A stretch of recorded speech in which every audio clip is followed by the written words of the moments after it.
सभी भक्तों को मेरा सादर प्रणाम। आपका मेरे चैनल आपकी किस्मत भोलेनाथ के हाथ में हार्दिक स्वागत है। तो आज मैं आपको बताऊंगा कि नंदी भोलेनाथ की सवारी कैसे बने।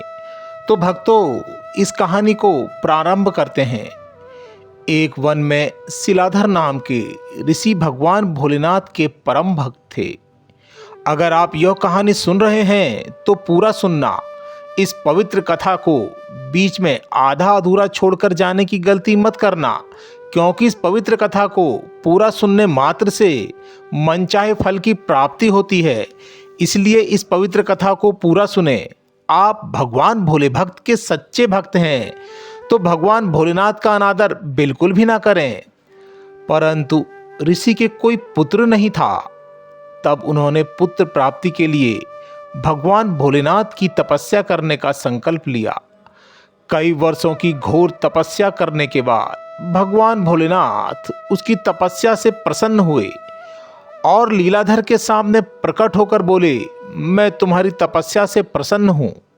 तुम्हें क्या चाहिए? लीलाधर, वर मांगो। तब लीलाधर भगवान भोलेनाथ से पुत्र होने का वरदान मांगते हैं। तब भगवान भोलेनाथ तथास्तु कहकर अंतर्ध्यान हो जाते हैं। तब लीलाधर खुशी खुशी अपने घर आ गया। फिर लीलाधर अपनी पुरानी दिनचर्या की तरह घर से निकलता तो उसे सड़क के किनारे एक बालक पड़ा मिला। उस बालक का चेहरा सूर्य की तरह चमक रहा था।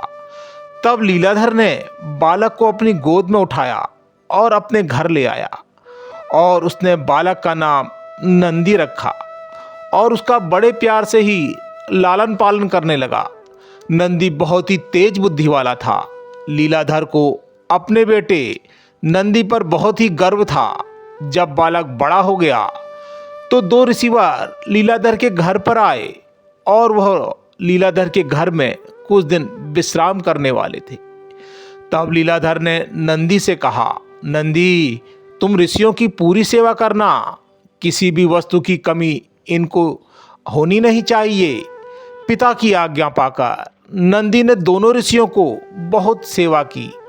जब कुछ दिनों बाद ऋषि जाने लगे तब लीलाधर ने अपने और बेटे नंदी के लिए आशीर्वाद मांगा। तब साधुओं ने कहा, सदा सुखी और दीर्घायु हो।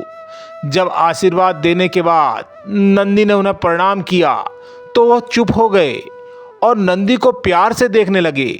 फिर नंदी से बोले, अपने पिता और गुरुओं को खुश रखना और सदा उनका ख्याल रखना।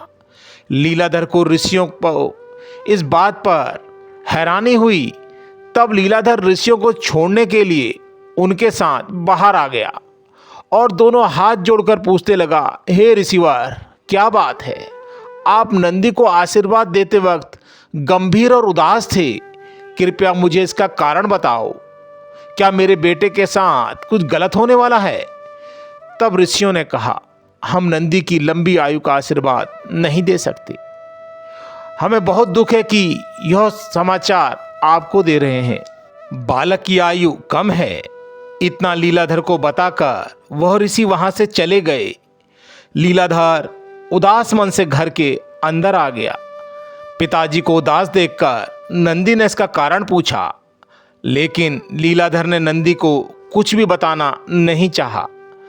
तब नंदी के बार बार आग्रह करने पर शीलाधर को पूरी बात नंदी को बतानी पड़ी। पूरी बात सुन नंदी जोर जोर से हंसने लगा और बोला, पिताजी, मैंने तो सुना है कि शंकर भगवान ने खुद आपको दर्शन दिए थे। जब हमारे साथ भगवान भोलेनाथ खुद हैं तो हमें किस बात का डर है? अगर हम मिलकर भोलेनाथ से प्रार्थना करेंगे तो वह अवश्य हमारी सुनेंगे। वो बहुत ही दयालु और शक्तिशाली हैं। उनके लिए कुछ भी असंभव नहीं है। वह मेरा भाग्य अवश्य बदल देंगे। आप मुझे आशीर्वाद दीजिए पिताजी, जिससे मैं भोलेनाथ को प्रसन्न करने में सफल हो जाऊं। तब लीलाधर ने पुत्री नंदी को विजय होने का आशीर्वाद दिया और पिता से आशीर्वाद पाकर नंदी भगवान शंकर की तपस्या करने के लिए चल दिया। भगवान शंकर की तपस्या नंदी पानी में रहकर कठोर तपस्या करने लगा। तब नंदी की कठोर तपस्या देखकर भगवान भोलेनाथ नंदी की तपस्या से प्रसन्न हुए और नंदी को दर्शन दिए। अपने सामने भगवान शिव को खड़ा देख नंदी आश्चर्य भरी निगाहों से भगवान भोलेनाथ को देखता ही रह गया। खुशी के मारे नंदी कुछ भी नहीं बोल पा रहा था। तब नंदी मन ही मन सोचने लगा कि कितना अच्छा हो कि मैं हमेशा के लिए भोलेनाथ के वाहन बन जाऊं और सदा भगवान के ही साथ रहूं। तब भगवान भोलेनाथ ने नंदी के मन की बात सुन ली और नंदी से बोले, नंदी, जैसा तुम सोच रहे हो वैसा ही होगा। आज से तुम्हारा शरीर बैल की तरह हो जाएगा और तुम मेरे प्रमुख गण बनोगे। तब से नंदी भगवान शिव के गण बन गए और सभी गणों के नायक कहलाए। तो भक्तों, यह कहानी यहीं पर समाप्त होती है। अगर आपको यह कहानी अच्छी लगी तो कमेंट्स बॉक्स में हर हर महादेव लिखना ना भूलें। और कहानी बोलते समय अगर बोलने में मुझसे कोई त्रुटि हुई हो तो उसके लिए मैं आपसे क्षमा मांगता हूँ और भगवान भोलेनाथ से प्रार्थना करता हूँ कि अपने हर भक्त की झोली खुशियों से भर देना। हर हर महादेव, हर हर महादेव।